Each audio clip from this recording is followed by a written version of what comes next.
couple of Central Kentucky firefighters ended up with some injuries after a crash involving their fire truck.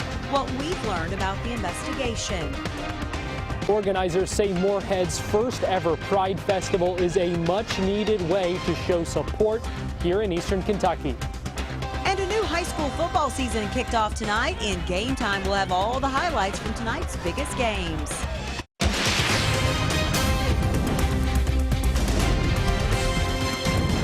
WKYT News starts now with breaking news. Good evening to you. Tonight, police tell us 2 people have been killed in a crash that shut down a busy Frankfort road. The crash happened around 8:30 tonight on Wilkinson Boulevard near the Hall Street intersection. Police say for some reason one car crossed the median and hit a car going in the opposite direction head-on. Emergency crews say they quickly tried to help the victims. We have a total of 4 that are involved, 2 in each car, and 1 car had 2 fatalities on it. We do not know the conditions of the 2 people who were injured, and investigators have not released the names of the 2 people killed. Police aren't sure what led to the crash, but an accident reconstruction unit is on scene. They say Wilkinson Boulevard will likely be closed until at least 2 a.m. We want you to keep checking WKYT.com and the WKYT News app for the very latest updates. Now turning to our weather, the rain moved out just in time for tonight's high school football games, but it looks like more storms could be on the way this weekend, especially tomorrow. Meteorologist Jim Caldwell has your no-wait weather forecast. Jim? And you know what? The thing is, Amber, a lot of games are happening tomorrow night. Not as many as we had out here tonight, but better rain chances look like they'll occupy the skies as we get into tomorrow evening with these rounds of thunderstorms. But it'll all be worth it in the long run, I promise. Nice clear night out there. And you can see that moon looking big and huge, lighting up the sky if you didn't have a lot of cloud cover around. Right now here in Lexington, we're at 73 degrees, humidity up to 90%, of course. We're still seeing that wind coming in out of the south-southwest around 5 miles per hour. So that pumps in more humidity and gives us fuel for the fire, for the showers and thunderstorms into the day tomorrow. We look around the area, low and mid 70s pretty common, upper 60s. We won't go much further. When you're at 90% humidity already, temperatures don't have a lot of room. They're not going to drop significantly at all. So we'll lose maybe 2, 3, maybe 4 degrees into the overnight and early tomorrow morning. That's about the extent of it. We're tracking this, though. That's going to be the game changer for the weekend. A frontal boundary, the bringing showers, thunderstorms to our west tonight. It'll do the same thing for us. But once it clears town, it's a completely different weather world around here. Fall-like feel is on the way. I'll track it hour by hour coming up for you. That sounds good, Jim. Thank you. What investigators say started as a routine emergency call for a couple of firefighters ended with a crash involving their fire truck in Frankfort, and they had to be taken to the hospital. Police say their fire truck collided with a cement truck this afternoon on US 60 at Chenault Lane. Monique Blair has the latest on the investigation. It's our top story at 11. It couldn't have happened at a worse time with rush hour traffic coming in and out of Frankfort. Just before 4:30 Friday afternoon, Franklin County Sheriff Pat Melton says a Franklin County fire truck had its lights and siren on, headed to an emergency. He was coming down Chenault Road towards US 60. A tractor trailer had stopped in the slow lane. Sheriff Melton says at that time a Harrods concrete truck was turning onto US 60. The concrete truck didn't see the fire truck. The fire truck didn't see the concrete truck. Franklin County Sheriff Pat Melton says the fire truck then stopped here in this intersection to clear it, and when it started moving again, that's when the Harrod concrete truck ran into the side of the fire truck. Both firefighters were transported with non-life-threatening injuries, scrapes and bruises, so that's a good thing out of this. The concrete truck driver was okay too. Sheriff Melton says it does not appear the concrete truck driver was exceeding the speed limit. Traffic was shut down in both directions on US 60 for more than an hour. You know, this was just one of those bad things that happened, and you know, it was a perfect storm, for lack of better words, because of the way it happened. In Franklin County, Monique Blair, WKYT. Sheriff Melton says no charges will be filed for that crash. New tonight, a man faces charges after a home invasion in Pulaski County. Somerset police say 57-year-old Gregory Miller showed up at a home on Canary Drive last night armed with a shotgun. Police say the homeowner grabbed Miller's gun, and during a struggle, the gun fired, sending a shot into the ceiling. Police say the victim's child ran next door to call 911, and they say the homeowner held Miller in the home until they arrived. Police say Miller was taken to the hospital for some injuries. He's been charged with burglary and wanton endangerment. New tonight, state police have arrested a man they say killed a woman and left her body in a river. Police charged 53-year-old Clark Smith with murder, evidence tampering, and abuse of a corpse. They arrested him this afternoon at his home in Cave City. Police say Smith killed 22-year-old Kristen Edwards last month. They say they later found her body inside a tote bag in the Green River in Hart County. Police haven't said what led to the murder. Police in Jackson County say a woman shot her husband because she thought he was having an affair. They've charged 66-year-old Brenda Strohmeyer with assault. Police say last night her husband Bruce showed up at the couple's home with another woman. So they say Strohmeyer shot him in the arm. Neighbors we talked to say they never had any issues with the couple.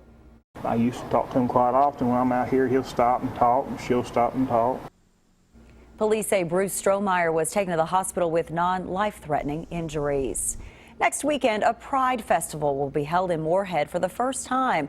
Last year, the city found itself in the middle of the debate over same-sex marriage when Rowan County Clerk Kim Davis refused to issue marriage licenses to same-sex couples. Festival organizers say they want to show people of the LGBT community that people in Moorhead do support them. Garrett Weimer has this story new at 11. From making headlines to making history, David Moore and David Ermold are getting ready for the city's first ever Pride Festival. We want people to feel like, you know, they belong in their community, they're a part of their community, and maybe they don't have to move to those urban areas where they think they have more support when they actually do have support in the rural areas. The couple were denied a marriage license from Rowan County Clerk Kim Davis last summer.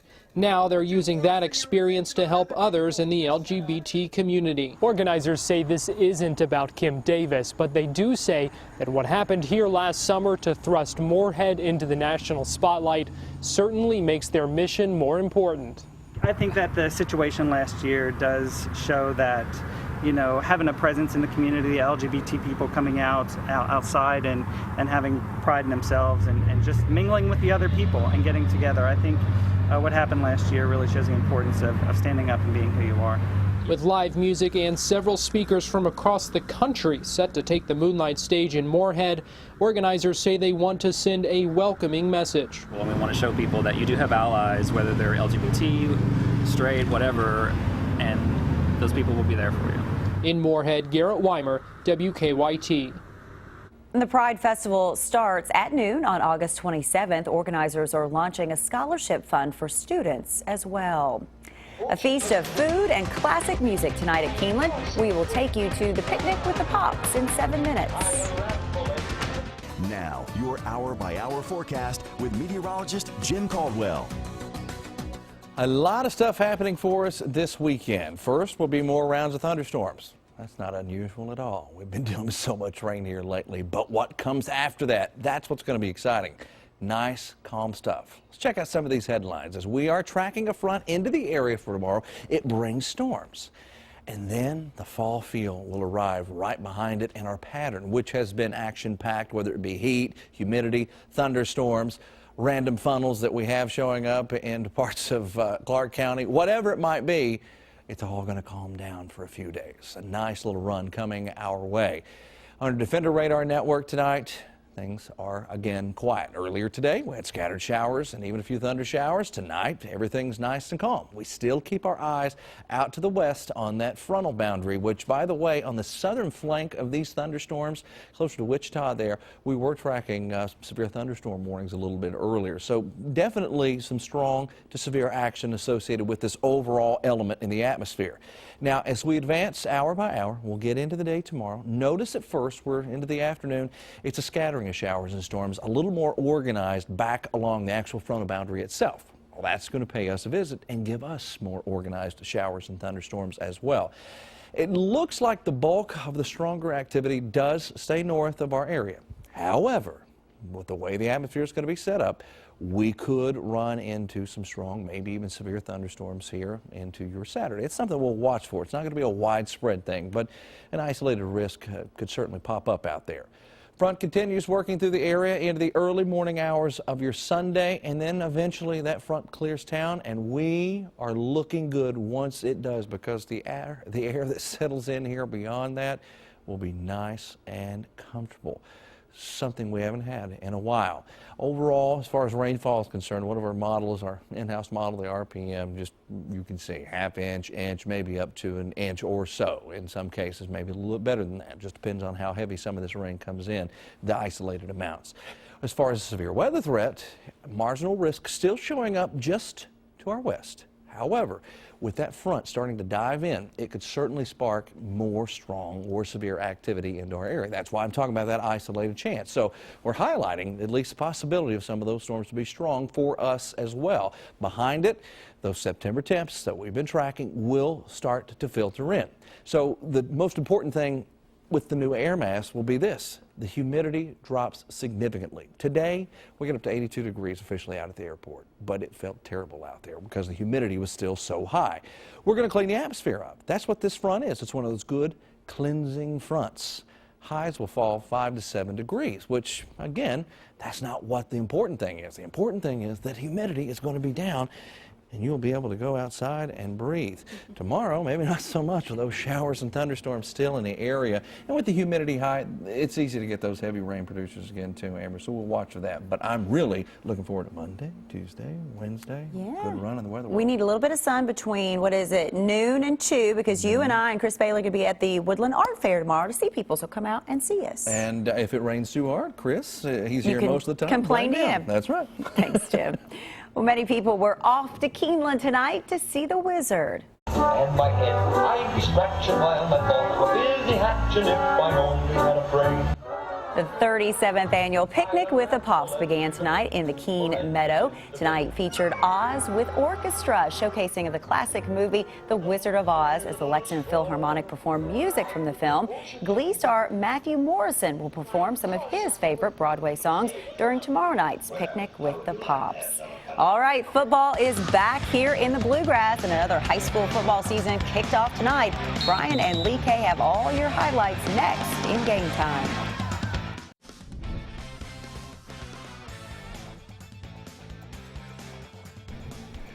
Hello, everybody. The high school football season finally here. Tonight, teams across the state stepping onto the field for the brand new season.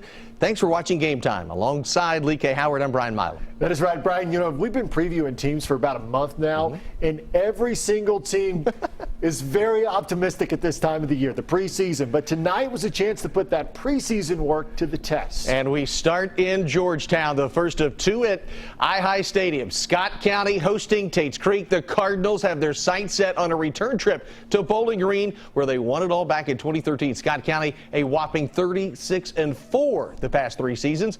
Ryan Lemon has our game of the week.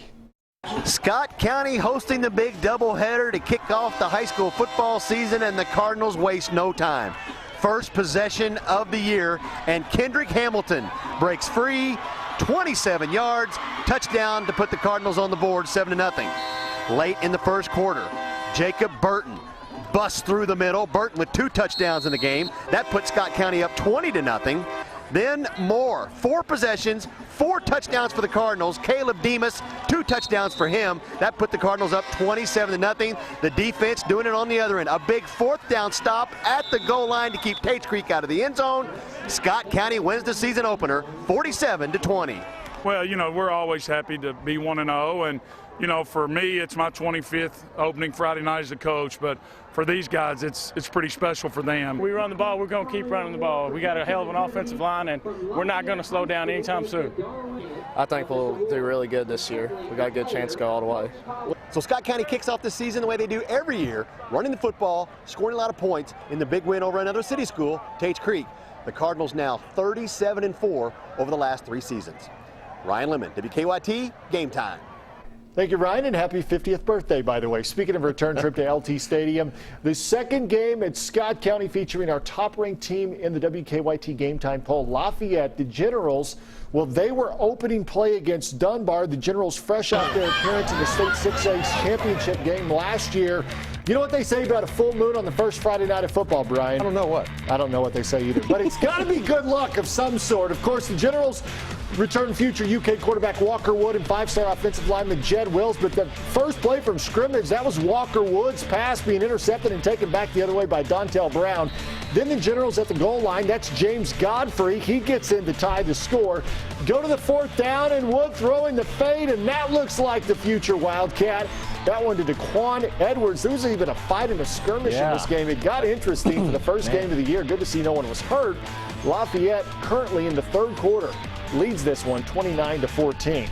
The only game of the city tonight with Lexington Catholic hosting Boone County. Foreshadowing here, folks. That's Kirk Fagot and Rhett Ryan. 4th and 15. Fagot to Ryan. 20-yard strike, 7-0 Lexington Catholic. Ensuing kickoff. And Lee K, when you have an ensuing kickoff, usually it means something good is going to happen. Rondell Douglas takes it at the 25, and you talk about a guy running fast. Wow, he's fast. A 75-yard kickoff return for touchdown. That's how we save time in TV. The Knights answer for go downfield. Eric Sotil, look at that catch at the goal line. Man, Jones would pop it in a play later. 41-18, Catholic takes it. Number 10 LCA traveling to Williamsburg tonight. Third quarter, Alec Poor completes the pass to Hagenhan, and he's going 40 yards for the touchdown. Williamsburg had a 17-7 lead, and Williesburg is pumped. Near the end of the quarter, though, LCA's Dylan Wheatley is going to take it in from 4 yards out. Yeah, that looked like the pinball machine you find at the arcade. Extra point made it a 2-point game. Lexington Christian picks up their first win of the season, 32-22. E-Town and East Jess at the visitnick.com Bowl, and they're ringing the flange over there, but East Jess, watch this. 3 minutes, 15 seconds in, Justin McIntyre. Watch his right leg. Watching. Oh, you can hear it. Oh. He is done for the year. Taken off in an ambulance. Tough break, Justin. Second quarter, Kyle Gann rolls out, heaves it. Max Darby beats the double team. Touchdown, 8-0.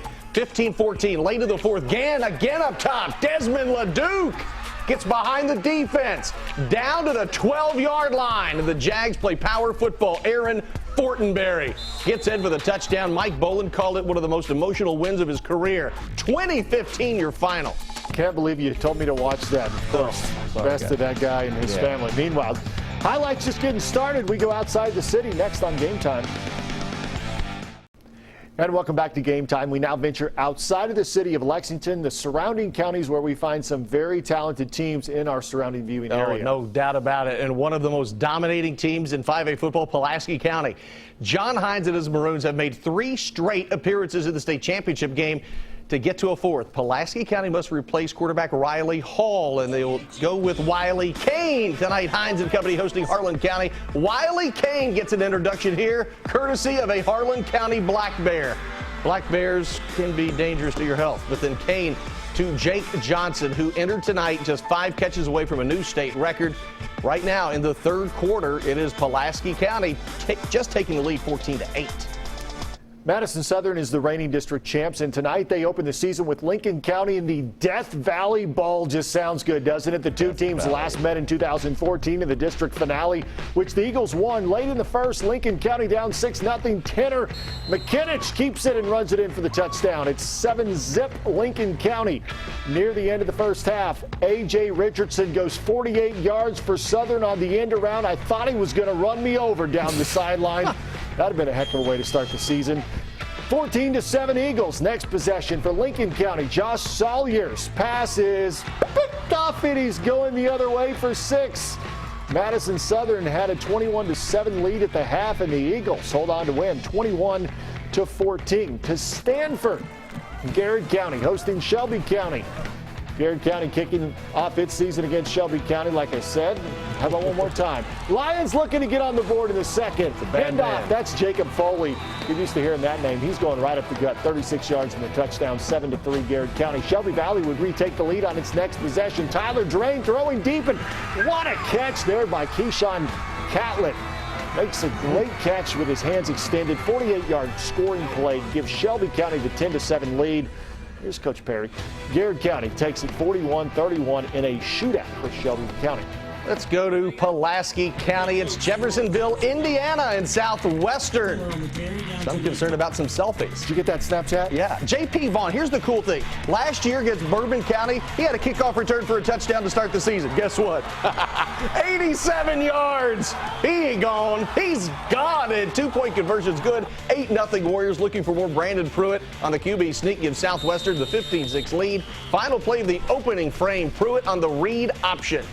And when you read it well, young man. 34-yard touchdown. The Warriors all over the Red Devils from Southern Indiana, 56-26. We head to Maysville. It's number 9, Somerset, Mason County. This kid's telling us, buddy, hey, we're on TV. Over here. Hey, Mom, we're on TV. Mason County's also on TV. They're trying to punch it in from the 1 on 4th and goal, but they were denied. Stacked up. Good defense early on in the season. So Somerset takes over there. They're forcing the punt into the end zone and gives Montez Jones a chance at a good return, and he gets it. And then he tacks on the late hit. Ouch. Leads to a Royals touchdown here, though, where the ball, well, there it is. Corian Fox for 6. 7-zip Mason County. Somerset would answer in the second quarter drive. Mason Reese finds Chase Madden for the score to tie it up at 7 apiece, and Somerset took it 14-7 at the half, and they go on to win 34-7. Bath County. Hello, Owingsville, and Olympia, and Pebble, and P-Sticks, and places in between. Fairview coming on down. Jonathan Ruggles wiggles his way to the end zone. 6-0, and Ruggles, that train just keeps on coming. He's going to reverse his field, and eventually there he goes right there. Bath County got down 26-0. Johnny Pointer and the Cats, a long night tonight. 46-6, the final. Fairview wins it. And finally, bragging rights on the line tonight in London. It's North and South fighting for Laurel County. Look at that. Opening kickoff. Matt Sizemore keeps it deep in his own territory, bursts up the middle, and then bounces to the outside. Not going to be caught. Just like that, North Laurel takes it 6-0 lead. Later in the first, Sizemore again, this time from much closer, up the gut for the 8 yards, and second score of the game, 12-0 Jaguars. North Laurel owns London tonight, 31-0. They are the winners. I see you working those chains, Jeff Davis. The Wildcats will host another close scrimmage tomorrow. What position could the most competitive be on that field? Find out next. Another scrimmage for the football Wildcats tomorrow, and with any luck, Mark Stoops will not make them scrimmage twice like he did last year. Mikel Horton is back after an ankle injury. He says he'll be full go tomorrow. Horton says there's tremendous competition at the running back spot. We got seven great running backs. And, you know, it's going to be a competition each day. You know, somebody might lose a job one day, somebody might get a job another day. So he keeps it definitely in a rotation of competition, and that's what we strive on and believe in. So we want to keep on doing that until we, you know, reach game 1. Some very good running backs there. Mikel's certainly the starter in the hair department, though. Oh, there's great hair on this ball club. Absolutely. Still a couple weeks before the Wildcats kick off against Southern Miss, but that should be a big game coming up on September the 3rd. Yeah, thanks for watching. Jeff, Dana, hey, we've been following you guys. Thanks for watching. We'll see you next week.